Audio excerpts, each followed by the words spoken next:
अध्याय सेक्शन 17 अध्याय 3 मानव कर्म दर्शन ज्ञान ज्ञाता ज्ञेय।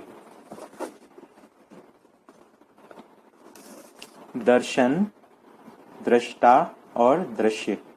दर्शन न्याय धर्म सत्य, दृष्टा मानव जीवन और दृश्य सह अस्तित्व। तो इसमें पहले अपन देखेंगे कि दृष्टा कौन है। तो मानव दृष्टा है और मानव में भी मानव जीवन दृष्टा है।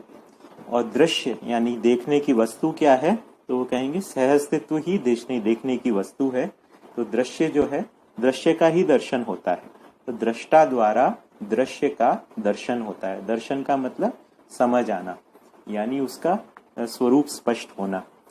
तो दृष्टा के द्वारा दृश्य के साथ जो किया गया क्रियाकलाप है उसको हम दर्शन कहते हैं। तो दर्शन की पूर्णता यानी दर्शन की समग्रता जो होगी उसका स्वरूप होगा न्याय धर्म सत्य के स्वरूप में दर्शन होगा। इन दृष्टियों के द्वारा दर्शन की समग्रता होती। अगला जो है ध्यान ध्याता और ध्येय है ना। तब जो ध्यान के बारे में कहा गया है कि मानव जो है जीवन के साथ में ध्यान करने की बात रहती है। तो इसमें भी हम ध्याता से शुरू करेंगे कि कौन ध्याता है, कौन ध्यान देता है ना। तो मानव ध्यान देता है और जो भी ध्यान होता है वो ध्येय के अर्थ में होता है। मतलब हमारा जो लक्ष्य जो होता है उसी के अर्थ में हमारा ध्यान होता है। तो मानव सहज लक्ष्य क्या है? ब्रह्म मुक्ति, जीवन मूल्य और मानव लक्ष्य को प्रमाणित करना है ना। मानव लक्ष्य को प्रमाणित करना ये मानव का ध्येय है। इस ध्येय के अर्थ में जो ध्येय है उस ध्यान को हम कह रहे हैं जागृति है ना। तो ध्याता स्पष्ट है, मानव है। मानव का ध्येय क्या है ये स्पष्ट है और ध्येय के अर्थ में जो ध्यान होता है उसको यहाँ पे जागृति कहा। फिर उसके बाद में कारण, कर्ता और कार्य की बात की गई। तो कर्ता क्या कौन है, तो ये इसमें बात की गई ये जो कुछ भी हो रहा है उसका कर्ता कौन है। तो यहाँ पे जिम्मेदारी जो है वो मानव के ऊपर रखी गई है। मानव ही जिम्मेदार है, मानव ही कर्ता है। कर्ता कर्म स्वतंत्रता के साथ ही कर्ता पद की बात होती है। तो मानव ही कर्ता है और क्या करता है, वो कार्य की पूर्णता क्या है? अखंड समाज और सार्वभौम व्यवस्था में भागीदारी ही कार्य होता है ना। और कारण जो होता है वो क्रिया की पृष्ठभूमि होती है। तो सह अस्तित्व ही मूल कारण है और उसी में ज्ञानावस्था के रूप में मानव का वैभव है।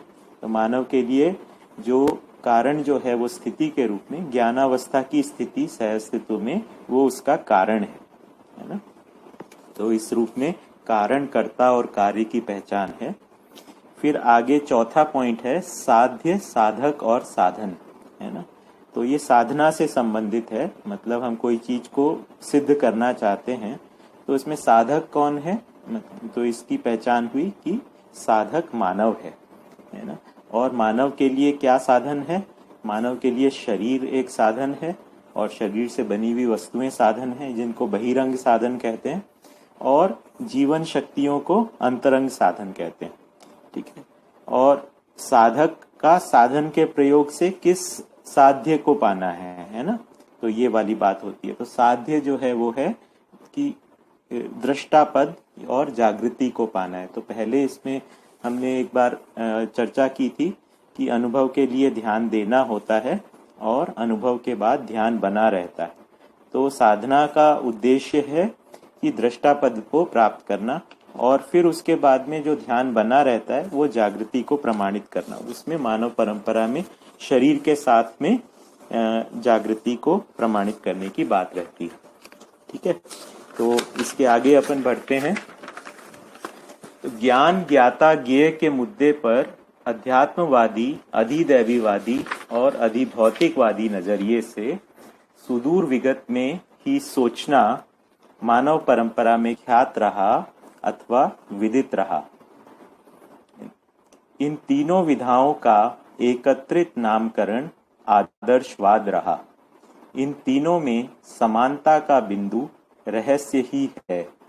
भौतिकता से अधिक वाला भी एक रहस्य, देवता अपने में एक रहस्य, अध्यात्म अपने आप में रहस्य है। अध्यात्म आदर्शवाद का मूल आधार स्थली और गम्य स्थली दोनों रहस्य हैं।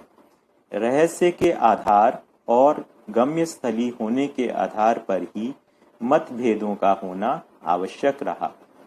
इसी के साथ साथ अनेक विधि से प्रयोग अभ्यास का भी प्रयास हुआ।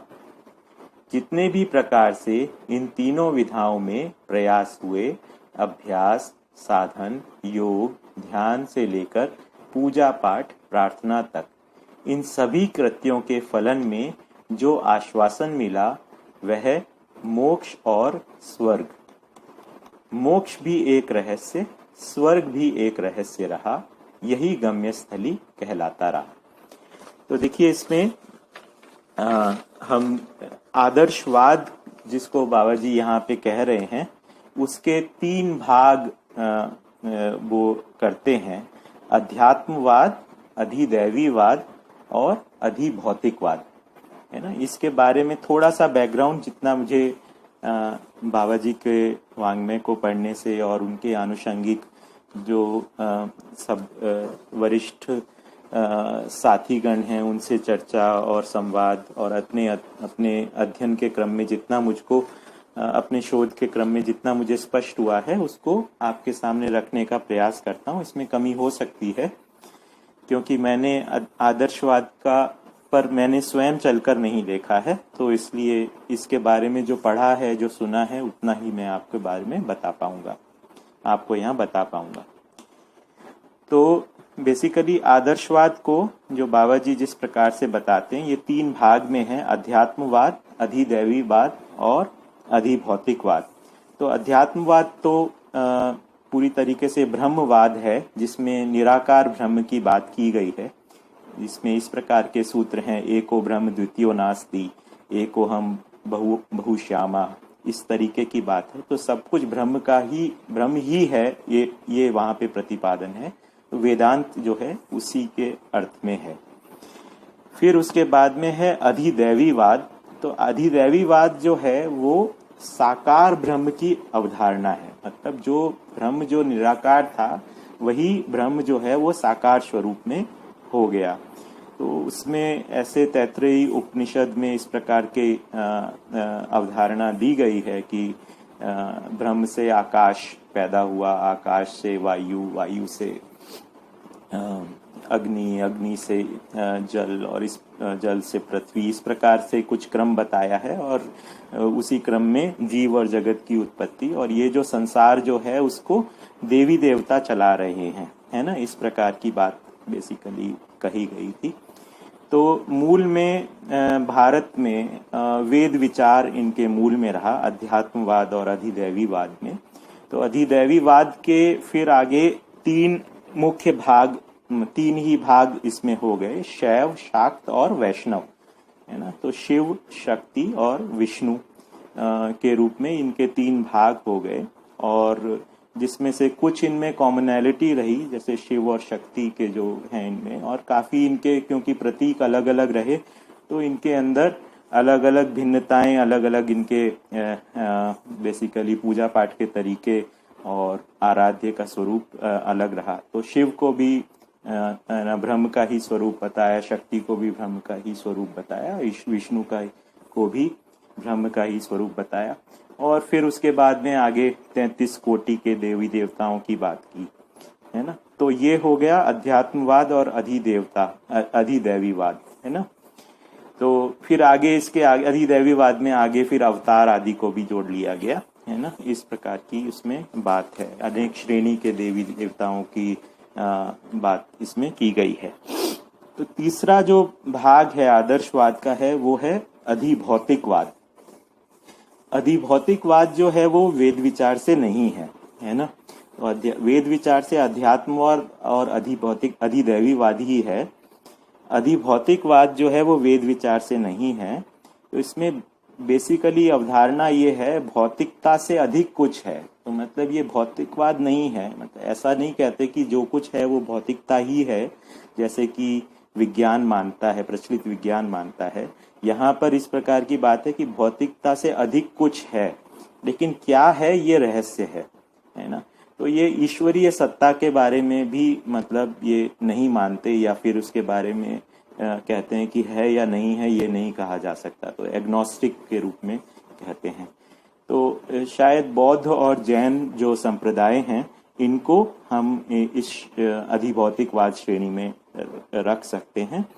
तो जैसे कि साधन भाई ने अपनी प्रस्तुति में रखा था कि भौतिकवाद जो है वो आदर्शवाद से ज्यादा पुराना है। एक्चुअली मैं पहले सोचता था कि भौतिकवाद एक नई चीज है, आदर्शवाद तो हमेशा से है, लेकिन जो उनकी प्रस्तुति से जो मुझे नई बात एक स्पष्ट हुई कि मानव जो धरती पर प्रकट हुआ तो सबसे पहले भौतिकता से ही जुड़ा, तो उस प्रकार से खाने पीने की वस्तुएं और उन चीजों के आवास के लिए स्थान और इन चीजों के लिए ही खोज उसकी प्रारंभ हुई।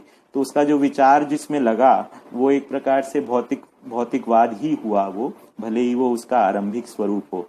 तो अस्थिरता अनिश्चयता मूलक वस्तु केंद्रित चिंतन की, वस्तु केंद्रित विचार की शुरुआत जो है मानव के धरती पर प्रकटन के साथ ही शुरू हो गई। तो उस प्रकार से भौतिकवाद पुराना है। बाद में जब कृषि सभ्यताएं और सभ्यताएं जब एक प्रकार से विकसित होने लगी, लोगों के पास में सोचने के लिए समय होने लगा, है ना, तब जाके आदर्शवाद के विकसित होने की बात हुई। तो राजयुग में आने के बाद, राजयुग के साथ जो है आदर्शवाद की शुरुआत हुई, जिसमें इसका स्ट्रक्चर बना और एक प्रकार से सोच विचार का स्वरूप बना। तो ये कुल मिला के बात हुई। तो आदर्शवाद में ये जो तीनों भाग हैं, अध्यात्मवाद, अधिदैवीवाद और अधिभौतिकवाद, इस पिछले पैराग्राफ में ये बताया गया है कि ये तीनों जो हैं अपने आप में रहस्य मूलक हैं, क्योंकि जो इन तीनों में जो भी बताया कि रहस्य है, जिस रहस्य को, जैसे हमने रहस्य मुक्ति वाले अध्याय में पढ़ा था, रहस्य वो है जिसको हम समझ ना सके, ना उसको समझा सके, तर्क विधि से उसको समझाया ना जा सके, उसको हम रहस्य कह रहे हैं। तो ये समझने की जगह में नहीं पहुंचता, प्रमाणित होने की जगह में नहीं पहुंचता, इसलिए इसको आदर्शवाद कहते हैं। आदर्श ही रह जाता है, विचार के रूप में आता है, सोचने में अच्छा लगता है, लेकिन प्रमाणित होना नहीं होता। तो ये एक ब्रीफ व्यू आपके सामने मैंने रखने का प्रयास किया कि आदर्शवाद को बाबा जी किस प्रकार से उसको कह रहे हैं। अब इसके बाद में आगे हम और पढ़ते हैं। आधार भी रहस्य होना इस प्रकार से रहा है, एक रहस्य में ही शून्य, ब्रह्म से ही ये सभी सृष्टि स्थिति लय हुई, अथवा भौतिक क्रियाकलाप से परे किसी वस्तु से सृष्टि स्थिति लय हुई। सृष्टि स्थिति लय मतलब होता है, सृष्टि मतलब बनना, स्थिति मतलब बने रहना, और लय मतलब उसका वापस मिल जाना, जैसे या उसका विनाश हो जाना। तो जो भारतीय परंपरा में जो ब्रह्मा विष्णु महेश की जो बात की गई है, उसमें भी इसी प्रकार की अवधारणा है कि ब्रह्मा जो है वो सृष्टि कारक है और विष्णु जो है वो उसका पालक है, और जो शिव है जो वो उसका विनाशक है, ताकि नए तरीके से फिर सृष्टि हो। इस प्रकार से उन्होंने इस बात को रखा है। ठीक है, तो ये मतलब आदर्शवादी विचारधारा के बारे में बात हो रही है। इस प्रकार शुरुआत रहस्य और अंत भी रहस्य से हुआ। अंत शुभद रहस्य स्वर्ग और मोक्ष से। तो इसमें अंत की ये क्या कर परिकल्पना दी है, स्वर्ग और मोक्ष को एक शुभद रहस्य के रूप में बताया गया। शुभद इसलिए कि स्वर्ग और मोक्ष को आनंद है, रहस्य इसलिए क्योंकि रहस्य में इसका अंत होने से है। क्योंकि स्वर्ग किसको मिला, मोक्ष किसको मिला, ये बताने वाला कोई बचता नहीं है ना। कोई मोक्ष को प्राप्त है तो वो जिंदा तो है नहीं, जो स्वर्ग में है वो भी जिंदा नहीं है, तो उसका प्रमाण जो है वो जीने में नहीं मिलता है। तो इन तीनों प्रकार के संयुक्त आशय रूपी आदर्शवाद के अनुसार दृश्य दृष्टा दर्शन के बारे में ब्रह्मवादियों के अनुसार ब्रह्म ही दृष्टा, ब्रह्म ही अपने संकल्प के अनुसार दृश्य और ब्रह्म ही दर्शन करने वाली सृष्टि है ना। तो इसमें ये उनका इस प्रकार से प्रतिपादन है वेदांत में कि ब्रह्म ही देखने वाला है और भ्रम ही एक संकल्प लेने वाली वस्तु है ना। संकल्प लेके अपने ही संकल्प से अनेक रूपों के रूप में दृश्य हो जाता है और अपने ही संकल्प से वो वापस विलय भी हो जाता है। यानी तो भ्रम ही दर्शन करने वाली दृष्टि है। तो इसको ये तीनों जो हैं जब एक स्वरूप में हो जाती हैं तो उसको त्रिपुटी संगम कहा है। उसको मोक्ष की स्थिति के रूप में वो लोग प्रतिपादित किए हैं। वैसे ही अधिदैवी वाले कहते हैं, जो दस्तावेदों के अनुसार पढ़ने में आता है, उनके अनुसार शक्ति विद्या, शिव विद्या और विष्णु विद्या ये तीन प्रतिपादित हैं।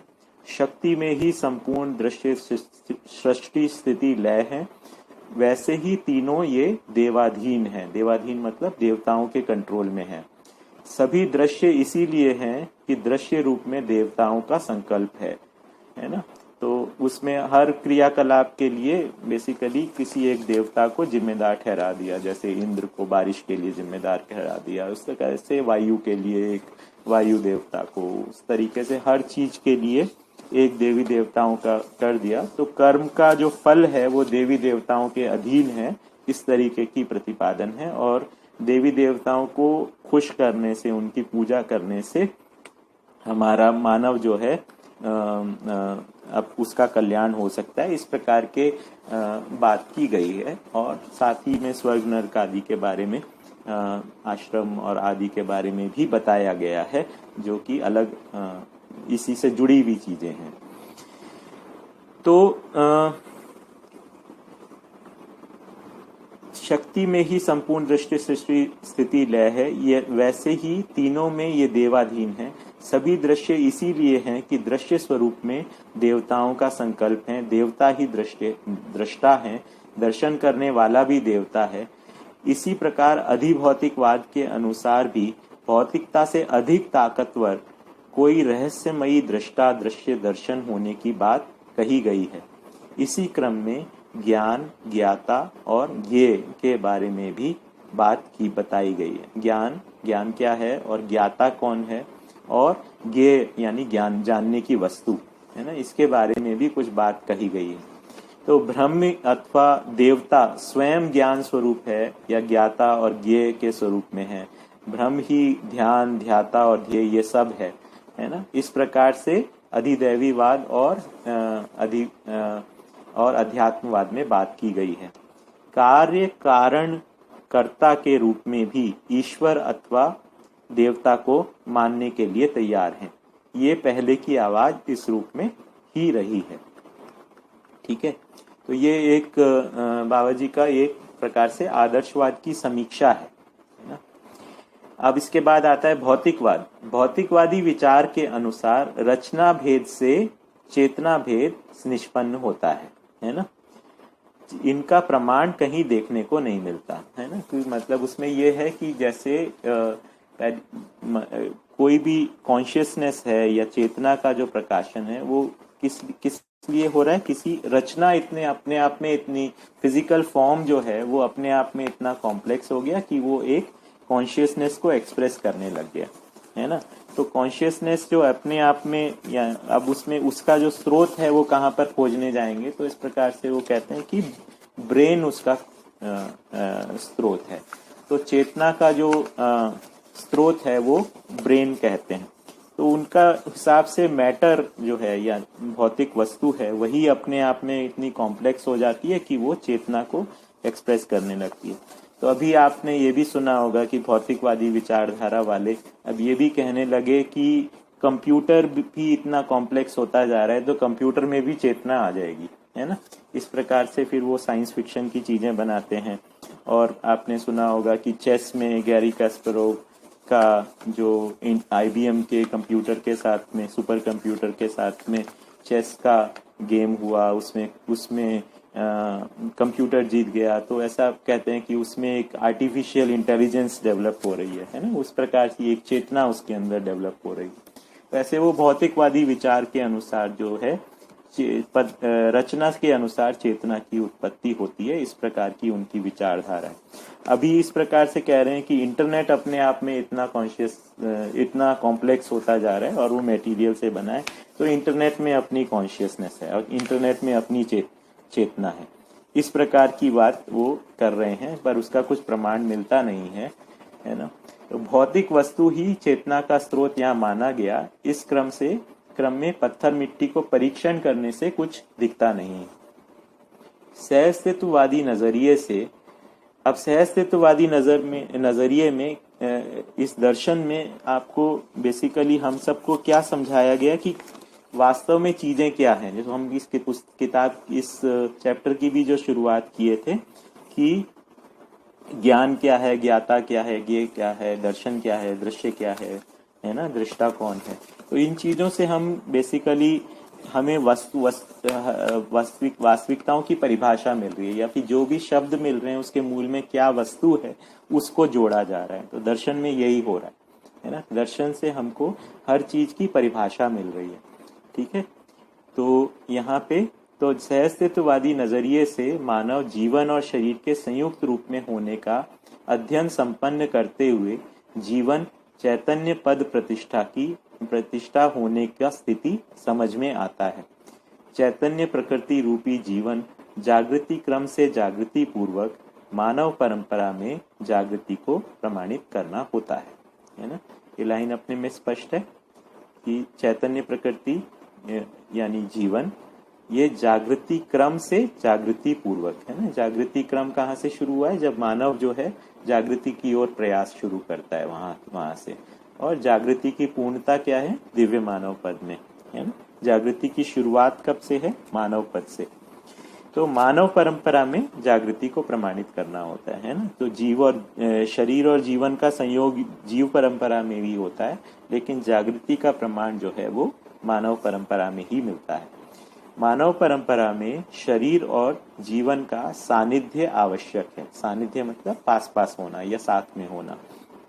मानव परंपरा ये तो स्पष्ट है कि इसमें शरीर और जीवन का सानिध्य आवश्यक है अथवा सहअस्तित्व आवश्यक है। जीवन में होने वाली 10 क्रियाओं के आधार पर, जैसा अनुभव, प्रमाण, अनुभव का बोध और संकल्प, संकल्प का साक्षात्कार एवं चित्रण, चित्रण का तुलन और विश्लेषण, विश्लेषण का आस्वादन और चयन, ये 10 क्रियाएं जीवन में संपादित होती हैं। यही 10 क्रियाएं जीवन जागृति के अनंतर प्रमाणित होते हैं। तो जीवन की 10 क्रियाओं के बारे में हमने अलग से एक विशेष प्रस्तुति भी रखी थी, और दर्शन में हमने कई जगहों पर उसके बारे में बात की है कि जीवन के जो 5 स्तर हैं, मन, वृत्ति, चित्त, बुद्धि और आत्मा, इनकी निश्चित क्रियाएं हैं, और ये संयुक्त रूप में मानव में चेतना का प्रकाशन करते हैं। और चेतना के प्रकाशन करने के 4 स्तर हैं: जीव चेतना, मानव चेतना, देव चेतना और दिव्य चेतना। 4 स्तर हैं। तो शरीर को जीवन मानते तक जीवन क्रियाओं में से 4.5 क्रिया ही संपन्न हो पाते हैं। शेष 5.5 क्रियाएं प्रमाणित नहीं हो पाते। इसी संकटवश मानव प्रताड़ित होता है। स्वयं में अंतर्विरोधवश जीवन शक्तियां प्रमाणित नहीं होने के संकटवश प्रताड़ित है। तो मानव जो है वो प्रताड़ित क्यों होता है? क्योंकि जीवन की जो शेष 5.5 क्रियाएं हैं उनका प्रमाण नहीं मिलता है। तो इसलिए जो शेष 4.5 क्रियाएं हैं उसमें समस्याओं में ही जीना बनता है ना। तो जो भी कुछ करता है वो किसी न किसी जगह पर जाकर काली दीवार के सामने खड़ा हो जाता है। तो एक प्रकार से समस्या की चेतना है। जीव चेतना जो है वो समस्या की चेतना ही है। तो कोई चीज जो है हमें अच्छी लगती है, उसमें हम समय भी लगाते हैं, सब करते हैं, फिर कुछ समय के बाद में पता लगता है कि वो चीज असफल हो रही है। ठीक है। तो इसी तरह शरीर को जीवन समझने का भ्रम, समस्याओं का कारण बनना और बाह्य प्रताड़नावश मतलब एक्सटर्नल जो कॉन्फ्लिक्ट है उसके कारण मानव व्याकुल एवं संकटग्रस्त रहता है। इसका प्रभाव द्रोह, शोषण, युद्ध सदा से मानव कुल के सर पर ही नाच रहा है ना।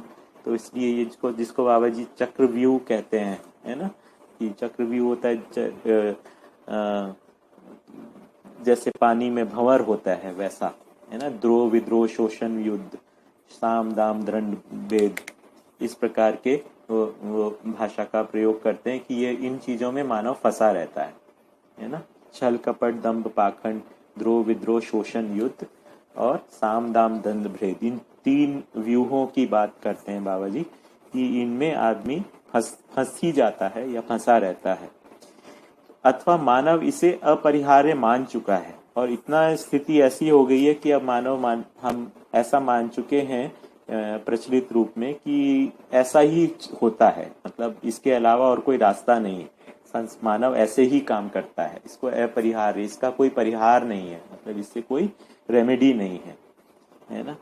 इससे घटिया तस्वीर मानव कुल का क्या हो सकता है, ये सोचने का बिंदु है ना। तो यहाँ बहुत ही स्ट्रॉन्ग इसमें स्टेटमेंट दिया है कि मानव का जो मानव कुल यानी मानव की जो पूरी मानव जाति है वो एक घटिया स्थिति के अंदर है ना, जबकि वो एक भ्रम में है और वो ये भी मान चुका है इससे वो निकल ही नहीं सकते हैं, है ना, इसका कोई इलाज नहीं है। This is the human condition, ये आदमी का कंडीशन ही यही है, मानव को इसी में ही रहना है, इससे कोई और निजात नहीं है।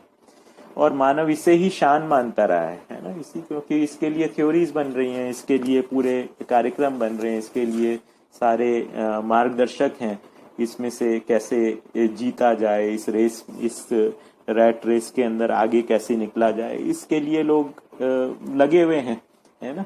तो इसलिए इसको मानव अपनी शान मानता रहा है। सहअस्तित्ववादी विधि से जीवन और शरीर का अध्ययन और सहअस्तित्व का अध्ययन, सहअस्तित्व में जीवन अविभाज्य रहने का अध्ययन, सहअस्तित्व में संपूर्ण भौतिक रासायनिक क्रियाएं संपन्न होने का संपूर्ण अध्ययन कर्तलगत हो गया, है ना। तो ये अब इससे पूरा एक व्यू, होलिस्टिक व्यू अपने को हाथ में मिल गया, है ना। तो अध्ययन का मतलब कैसी क्या चीज है उसके बारे में पूरा जानकारी अपने को स्पष्ट हो जाए, है ना। उसकी स्थिति क्या है, उसका वस्तुगत स्थिति, वस्तुगत क्या है, उसकी वस्तु स्थिति क्या है ना, उसका रूप गुण स्वभाव धर्म क्या है, उसके सारे सभी आयामों के बारे में उसका अध्ययन हो जाए, है ना। अध्ययन हो जाए तो हमें स्पष्ट हो जाए, उसका मूल्यांकन करना आ जाए कि उसका पूरा का क्या स्वरूप है ना। मूल्यांकन करने के लिए, किसी भी चीज का मूल्यांकन करने के लिए उसके 100% का स्वरूप अपने को पता होना चाहिए, तभी हम उसका मूल्यांकन कर पाते हैं। तो रासायनिक भौतिक वस्तुओं, संपूर्ण प्रकार के वनस्पति संसार, जीव संसार और मानव शरीर रचनाएं संपन्न होने का क्रियाकलाप का अध्ययन सुलभ हो जाता है।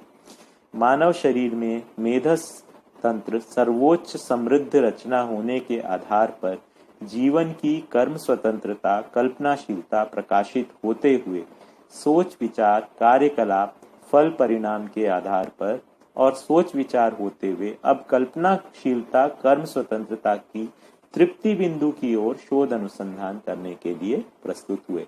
तो देखिए, मानव शरीर में सर्वोच्च मेधस तंत्र यानी कि ब्रेन सिस्टम, ये सबसे समृद्ध रचना है, सभी जीवों से अधिक सबसे समृद्धिपूर्ण मेधस इसमें पाया जाता है। तो समृद्धिपूर्ण होने का कारण जीवन इसमें के द्वारा अपनी सभी शक्तियों का प्रकाशित करता है, जीवन इसके द्वारा कर्म स्वतंत्रता और कल्पनाशीलता को प्रकाशित करता है। तो ये ब्रेन का प्रॉपर्टी है जिसके कारण से उसमें कल्पनाशीलता और कर्म स्वतंत्रता प्रकाशित होती है, और जीवों में नहीं हो पाती क्योंकि उनका समृद्ध मेधस नहीं है, इसलिए उसमें कर्म करने में भी स्वतंत्र हैं और उनमें कल्पनाशीलता भी नहीं है। तो इसलिए वो जो भी कार्य करते हैं उनका वंश के अनुसार उनका वैसे ही बना रहता है, जबकि मानव का जो है कल्पनाशीलता और कर्म स्वतंत्रता होने के लिए उसमें शोध और अनुसंधान करने के लिए प्रस्तुत होता है। तो जब से मानव प्रकट हुआ है तब से शोध और अनुसंधान उसके अंदर बना हुआ ही है, अपने क्योंकि उसके अंदर वो सेट नहीं हो पा रहा है, अपने जो उसका प्राकृतिक सहज स्वरूप है उसमें वो सेट नहीं हो पा रहा है, इसलिए वो शोध और अनुसंधान करने में लगा रहा है। इसी क्रम में मानव अनेक प्रकार से विचार किया, जिसमें से दो ही विचारधाराएं बेसिकली बनी, आदर्शवाद और भौतिकवाद, और इन्हीं के खंड विखंड में अलग अलग इसके वेरिएशंस के रूप में ही बनी दूसरी बातें जो हैं। तो द्रोह विद्रोह शोषण युद्ध से हम छुटकारा पाना चाहते ही हैं, है ना, इसीलिए शोध अनुसंधान करते हैं, क्योंकि द्रोह विद्रोह शोषण युद्ध में हम कुछ भी सोच विचार करता है आदमी इस चेतना के स्तर में, वो इन सब द्रोह विद्रोह शोषण युद्ध में ही फंसता है ना। मतलब कुछ भी करता है उसके अंदर द्रोह होने की, कॉन्फ्लिक्ट होने की बात होती है, रिवोल्ट होने की बात होती है, या फिर किसी का एक्सप्लॉयटेशन करने की बात होती है, या फिर अल्टीमेटली मतलब फुल स्केल वॉर की बात होती है। तो इन सब चीजों से आदमी इन सब चीजों में चला तो जाता है। युद्ध को भी धर्म का युद्ध कहलाता है कि न्याय के लिए युद्ध करेंगे, धर्म के लिए युद्ध करेंगे, लेकिन युद्ध से वास्तव में हम छुटकारा ही पाना चाहते हैं। युद्ध में कोई बना नहीं रहना चाहता। किसी से भी अलग से पूछो तो क्या चाहते हो, युद्ध बना रहे या नहीं, तो हम तो शांति चाहते हैं, शांति के लिए युद्ध कर रहे हैं, इस प्रकार की बातें करते हैं। तो ये संभवतः सर्वाधिक भले आदमियों में स्वीकृत है ही। तो अनलेस कोई बहुत ही मतलब एक तरीके से हो गया हो, अपने विचारों के अंदर इतना ज्यादा कड़ा कर लिया हो, सर्वाधिक लोग जो हैं वो सच्चाई के ही पक्षधर होते हैं। और जो कुछ बहुत कट्टर होते हैं उनसे भी आप कुछ एक स्टेप्स के ऊपर आगे चल के वो भी अपने मूल प्रवृत्ति की ओर उनका ध्यान आकर्षण होता ही है, क्योंकि सूक्ष्म रूप में इच्छा जो है सभी की न्याय के लिए ही है, धर्म के लिए ही है, सत्य के लिए ही है। तो इसके लिए जो है वही सहस्तित्ववादी अध्ययन की आवश्यकता रही। जो शोध और अनुसंधान की जो प्रवृत्ति जो मानव में पाई जा रही है अपनी तृप्ति बिंदु की तलाश के लिए, उसके लिए आवश्यक जो है स्रोत होने की आवश्यकता है, कि उसके लिए सहस्तित्ववादी अध्ययन की आवश्यकता रही। ये उपलब्ध नहीं रहा, इसलिए अब ये उपलब्ध हो गया है, ऐसा हम यहाँ पर कह रहे हैं। सहस्तित्ववादी सोच के अनुसार ज्ञान, ज्ञाता, ज्ञेय को ठीक ठीक अध्ययन किया जा सकता है। ज्ञाता के रूप में जीवन को, ज्ञान के रूप में सहस्तित्व दर्शन ज्ञान, जीवन ज्ञान, मानवीयतापूर्ण आचरण ज्ञान को पहचाना गया। जागृति पूर्वक मानवाकांक्षा, जीवनाकांक्षा को सार्थक बनाना ज्ञेय का तात्पर्य है। अखंड समाज सार्वभौम व्यवस्था पूर्वक मानव लक्ष्य और जीवन लक्ष्य को प्रमाणित करना है, यही ज्ञेय के सार्थक होने का प्रमाण है। तो एक तो जानना और फिर जानने का प्रमाण होना है ना, ये दो चीजें हैं। इसी प्रकार से दृष्टा, दृश्य और दर्शन की भी सार्थक व्याख्या हो पाती है ना। दृष्टा पद में जीवन, दृश्य पद में सहअस्तित्व रूपी अस्तित्व, और दर्शन के अर्थ में अस्तित्व दर्शन के रूप में सार्थक व्याख्या हो जाता है। इसके बारे में हम थोड़ा बात पहले कर चुके हैं शुरुआत में ही। ध्यान, ध्याता, ध्येय भी इसी क्रम में स्पष्ट होता है। ध्येय मतलब किस चीज का लक्ष्य है, ध्यान किसके लिए करना है, जागृति के रूप में ध्येय। ध्यान समझदारी संपन्न होने और समझदारी को प्रमाणित करने के रूप में, और ध्याता जो है यानी कौन ध्यान देता है, वो जीवन के रूप में पहचानने की व्यवस्था है। तो ये सामान्य रूप में अपन देख सकते हैं कि हम ध्यान देते हैं, और ध्यान देते किस चीज में ध्यान देते हैं, जिस चीज को आप अपना लक्ष्य मानते हैं या ध्येय मानते हैं उसी में हमारा ध्यान बना रहता है ना।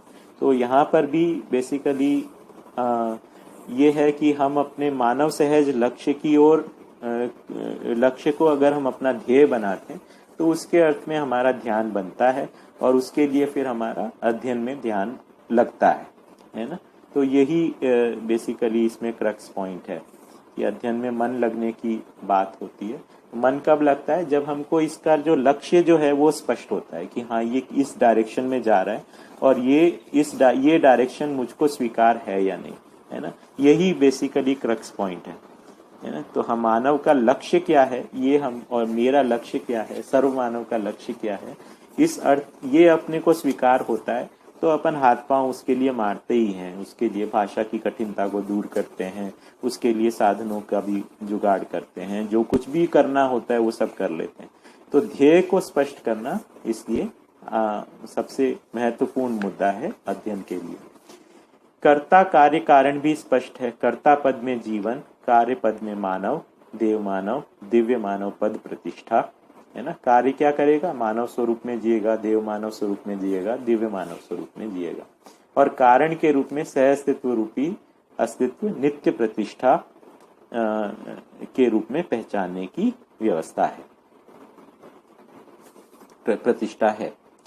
साध्य, साधन और साधक के बारे में जो सोचा जाता था, है ना, ये आदर्शवादी विधि की बात कर रहे हैं, क्योंकि आदर्शवादी विधि में ही साधना की बात है, भौतिकवादी विधि में साधना की कोई बात ही नहीं है, इसमें तो केवल भोगने की बात है। तो वहां पे जो साधक के रूप में जो सोचा जाता था, सहअस्तित्ववादी नजरिए से साधक को पहचानने का तरीका बहुत आसान, प्रयोजन से जुड़ा हुआ होना पाया जाता है ना। सहअस्तित्ववादी नजरिए से साधक मानव के रूप में पहचान में आता है। साध्य के रूप में जीवन जागृति सुलभ हो पाता है ना। क्या चीज को साधना है, क्या चीज सिद्धि के रूप में क्या प्राप्त करना है, जीवन जागृति। मानव स्वत्व स्वतंत्रता अधिकार के रूप में जागृति ही पहचानने में आता है ना। क्या चीज मानव का स्वत्व बनेगा और किससे मानव स्वतंत्रता के रूप में जिएगा, क्या चीज उसके फिर अधिकार में आ जाएगी, है ना। उसकी जागृति को ही पहचाना कि समझदारी के रूप में स्वत्व बनेगा जिससे मानव स्वतंत्रित होगा, यानी उसके जो कुछ भी संबंध हैं उसके साथ में सामरस्यता को स्थापित करेगा और वो उसका अधिकार बन जाएगा, है ना। जिस चीज को हम जब भी चाहें उपयोग कर सकें वो हमारा अधिकार होता है।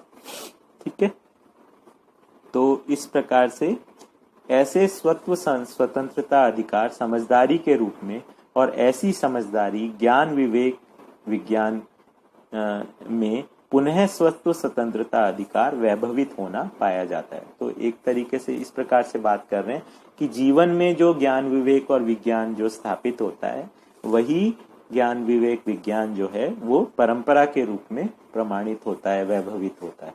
तो एक तरफ जीवन में अनुभव और दूसरी तरफ परंपरा में प्रमाण, है ना। इस रूप में इस पूरी बात को रखा गया है। तो हमेशा जागृति जो है वो परंपरा में होगी, अनुभव जो है वो जीवन में होगा। ठीक, तो यही जागृति का प्रमाण है। इस प्रकार साध्य कितना सार्थक है, अर्थात जागृति रूपी साध्य कितना सार्थक है, ये हर व्यक्ति सोच सकता है। तो अब इसके बाद में हम जिस चीज को साध्य माने हैं वो कितना मीनिंगफुल है ना, या फिर उसको हम सोच सकते हैं। और यहाँ पर जिस चीज को साध्य बताया जा रहा है जागृति के रूप में, वो कितना सार्थक है, क्या इसमें स्वर शुभ का स्वरूप निकलता है, उसको अपन जांच सकते हैं, इसको सोच सकते हैं कि हाँ ये वाला स्वरूप जो है, क्या हम इसको पाना चाहते हैं, क्या इसमें क्या सभी लोगों का समाधान संपन्न होना, समृद्ध होना, क्या ये हमको स्वीकार होता है, क्या संघर्ष विहीन स्थिति जो है वो हमको स्वीकार होती है ना। ये उस अर्थ में ये हम इसको कह सकते हैं कि हाँ ये साध्य है, यानी ये इसके लिए साधना हमको करनी है, इसके लिए जो हमको साधन का प्रयोग करना है वो इसके लिए करना है। तो साध्य जो है वो हमको स्पष्ट होना होगा कि क्या हम वास्तव में मूलतः इसको चाहते हैं या नहीं चाहते हैं, इस बारे में अपने को निर्णय पर पहुंचना होगा। उसके लिए अपने को क्या करना होगा, साध्य को लेके सबसे पहले इसका विजन को लेके स्पष्ट होना होगा कि क्या चीज हम बेसिकली किस चीज पर पहुंचना चाह रहे हैं, क्या उसका स्वरूप होगा, और उस स्वरूप में अपने आप को कहीं फिट करके देखें कि हाँ इस स्वरूप में मैं रहना चाहता हूँ, इस प्रकार इसमें मेरा शुभ है, इसमें सबका शुभ है, इस प्रकार की चीजों का हमेशा हमेशा के लिए शुभ है, ये इसको कम से कम कल्पना तो करके देखें, क्योंकि कल्पना ही ज्ञान का भ्रूण स्वरूप होता है। तो जो सार्थक एक साधारण अनुमान अगर हम उसका बनता है, यानी प्रमाण पर आधारित अनुमान हम अगर बनाते हैं, तो वो एक्चुअली उससे एक हमारा कल्पनाशीलता में जो फैलने वाला गुण है ना, वही आगे उसको तदाकार तक पहुंचाता है। यानी तदाकार मतलब जागृति के आकार में कल्पनाशीलता हो जाती है, हमारी कल्पनाशीलता में फैलने का गुण है, और वो फैलने का जो स्वरूप है वो बेसिकली सार्वभौम व्यवस्था के स्वरूप में हो जाए, ज्ञान के स्वरूप में हो जाए। ये बेसिकली अध्ययन का बेसिक आशय है। ठीक है, तो आगे हम चलते हैं।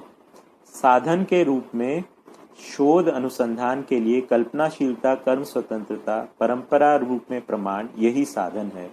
प्रमाण संपन्न परंपरा अर्थात प्रमाण और प्रामाणिकता के धारक वाहक के रूप में मानव परंपरा जब अपने को प्रमाणित कर पाती है, उसी समझ में सार्वभौम व्यवस्था अखंड समाज का प्रमाण बना ही रहता है।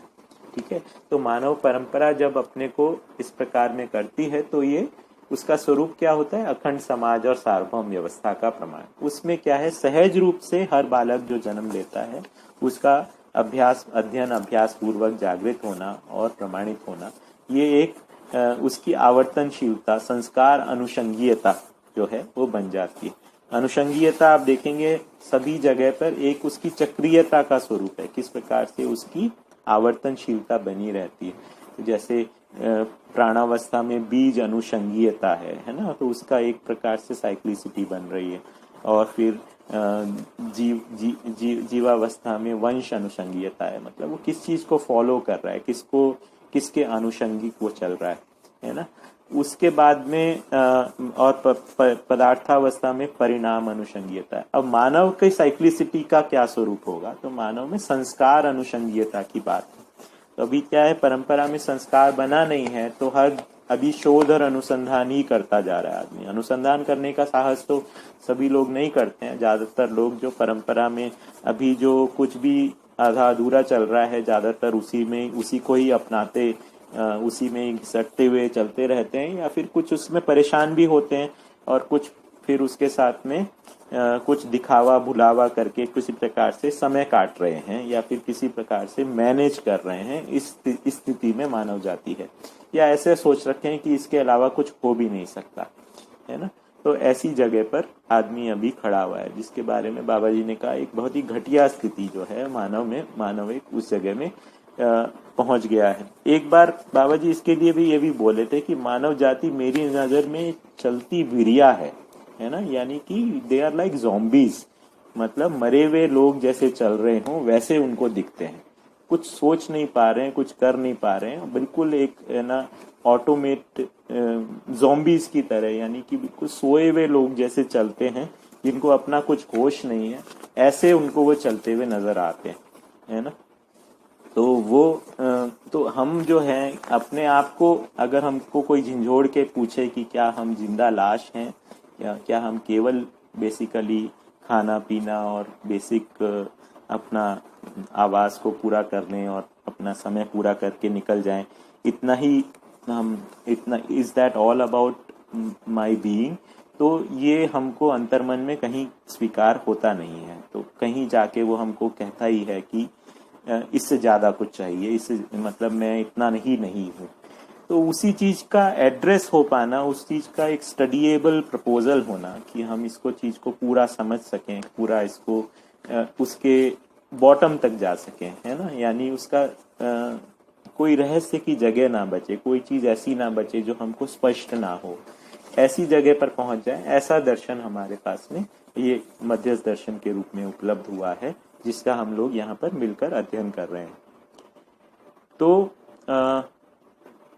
हम लोग कहाँ पर गए थे?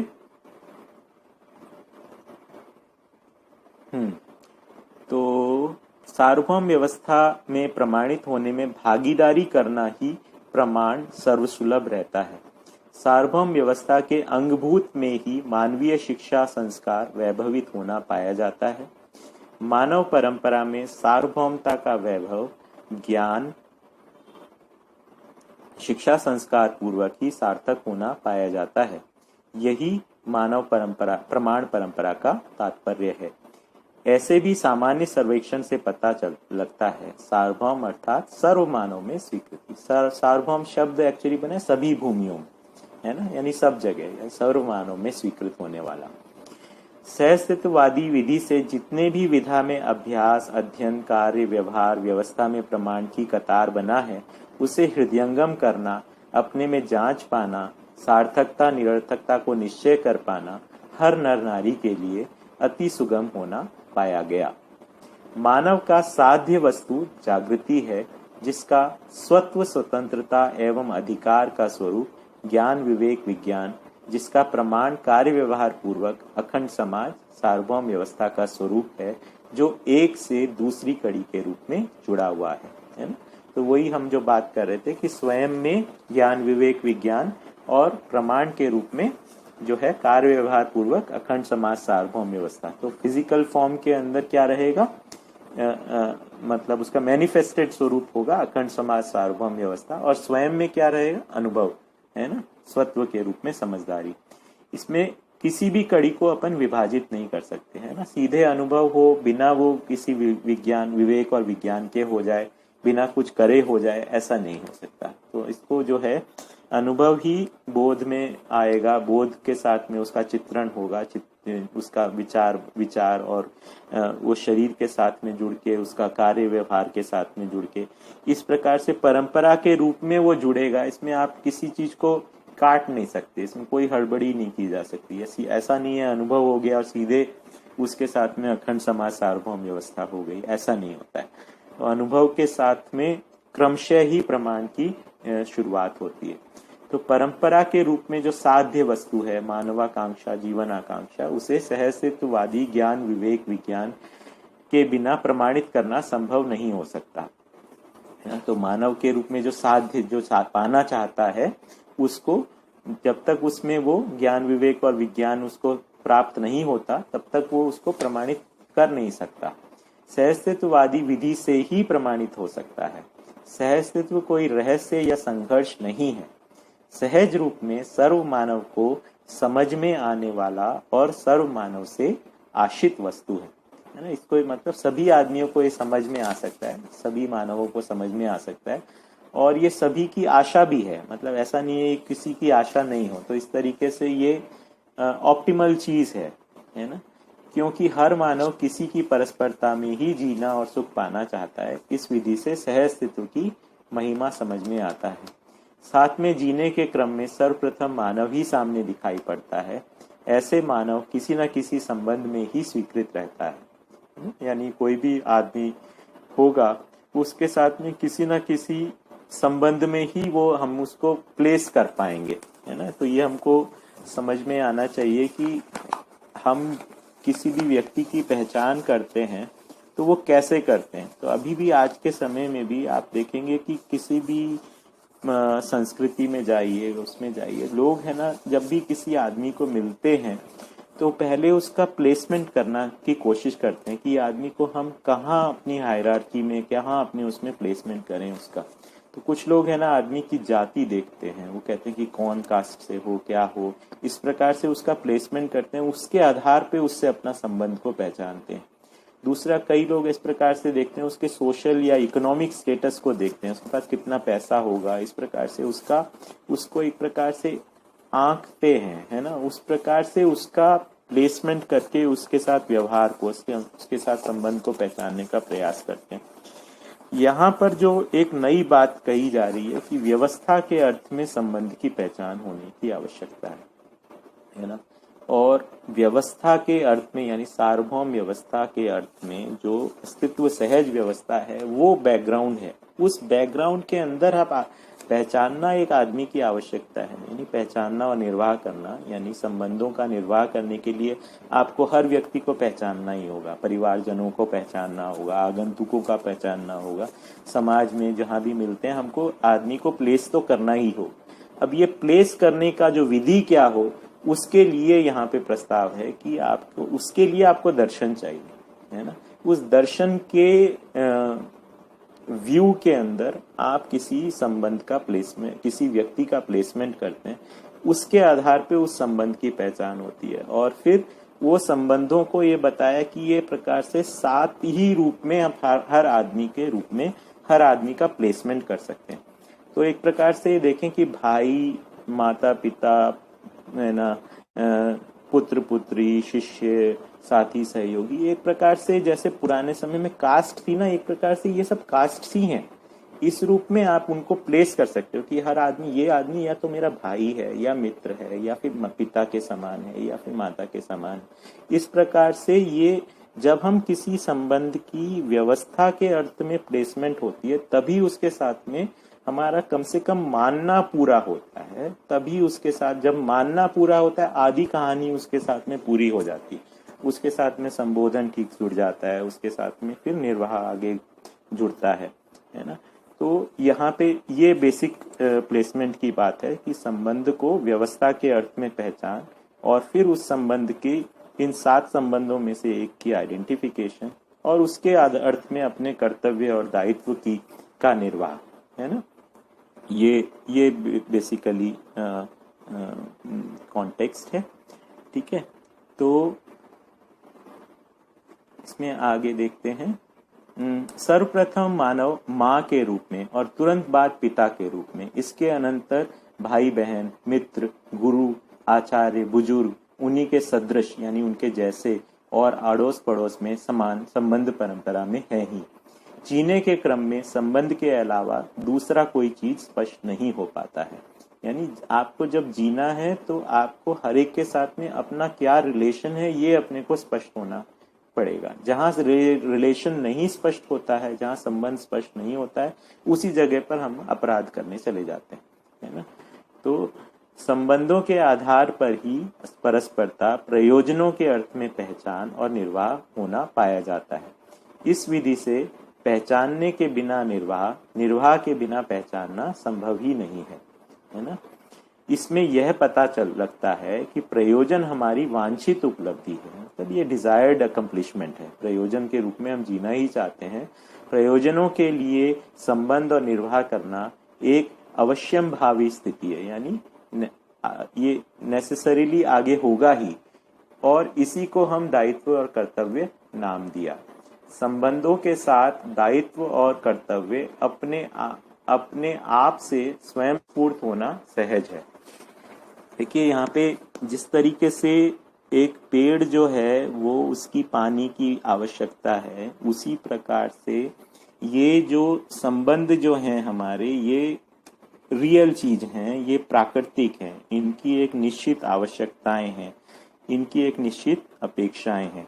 तो एक बार बाबा जी से बात करते हुए उन्होंने कहा आवश्यकता शब्द जो इस्तेमाल करते हैं वो आवश्यकता एक तात्विक अर्थ है, और मध्यस्थ दर्शन को उन्होंने एक जगह आवश्यकतावाद भी कहा है। मतलब ये हर चीज की एक निश्चित आवश्यकता है, एक नीड है, वो नीड की एक्चुअली पूर्ति होना उसी विधि से संभव है, और वो विधि आपको पहचानने में नहीं आती है तो आप वहां शोषण करते हो, और वो पहचानने में आती है तो आप उसका पोषण करते हो। तो ये बेसिक उसके अंदर है ना, एक इसका डिजाइन ही ऐसा है ना। तो ये चाहे जैसे माता पिता के साथ में पुत्र पुत्री का संबंध हो या फिर पति पत्नी का एक दूसरे, इसमें एक डेफिनेट नीड्स हैं, और वो डेफिनेट नीड्स जो हैं वो एक व्यवस्था के कॉन्टेक्स्ट में है ना। और वो डेफिनेट नीड्स को जहां अपन ने आइडेंटिफाई किया और उसके अर्थ में हमको क्या कर्तव्य है, कितना क्या दायित्व है, उसको वहां आपने वहां पानी दिया या उसका वहां पोषण किया, तो हम देखेंगे कि एकदम से चीजें हरी होने लगती है। वहां पे एक्चुअली कुछ रंग आने लगता है जो कि अदरवाइज और कुछ भी कर लो उससे वो और किसी विधि से वो पूरा होता नहीं है ना। तो ये एक सबसे इस दर्शन से जो राहत पाने की, या दर्शन से जो सबसे पहला जो खुशहाली की जो स्थिति है वो यहीं पर ही आने की बात है। It is about home coming. ये अपने ही घर में हम सभी को आने की बात है। हम अपने घर में किस प्रकार से व्यवस्थित हो जाएं। व्यवस्था में भागीदारी करने के लिए घर से बाहर निकलने की आवश्यकता नहीं है ना। जबकि घर अध्याय सेक्शन 17 अध्याय 3 मानव कर्म दर्शन, ज्ञान ज्ञाता ज्ञेय। दर्शन, दृष्टा और दृश्य। दर्शन न्याय धर्म सत्य, दृष्टा मानव जीवन और दृश्य सह अस्तित्व। तो इसमें पहले अपन देखेंगे कि दृष्टा कौन है। तो मानव दृष्टा है, और मानव में भी मानव जीवन दृष्टा है,